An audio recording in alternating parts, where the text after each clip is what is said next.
Kasi sa gabi po ako nag-nurse sa kanya. Kasama yung namaya pa akong kumare na si Kuko. Siya yung nag-aano sa amin. Tinutulungan niya kami nag-nurse.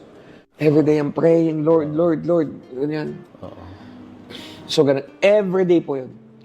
Tapos, 7, mga 8 o'clock, syempre tutulala pa ako. Tapos tititigan ko yung asawa ko kasi syempre, asawa ko fight ka, ganito, ganyan. So, sa madaling salita, yung 1 month na nandun ako, wala pa rin kaming assurance kung ano mangyayari sa wife ko. Tumawag ako kay Kuya Sam Versosa.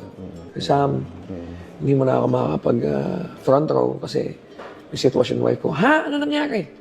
Kasi si Sir Sam Versosa, kuya-kuyahan ko niya. Although mas matanda ako sa kanya, pero siya yung naging mentor ko sa buhay. Life coach ko siya. So, ano nangyari? Ganyan-ganyan. Si Jazel po, mahal na mahal po nila yan. Si R.S. Francisco at si Sam Versosa. Mahal na mahal na yung asawa ko. Ano nangyari? Kasi po may mas sa utak yung wife ko. Ganyan. Ano gusto mo? Ganito, ganyan. Padala natin sa Amerika. Ganito, ganyan. Blah, blah, blah. Ganun sila. So, sobrang family kasi talaga sila sa amin. Sabi ko, magkano na bill dyan? Ganyan, ganyan. Sabi ko, kuya, okay lang po, ganyan, ganyan. Kinabukasan, binayaran niya. Wow. Binayaran niya yung bill. Millions? Millions. Oh my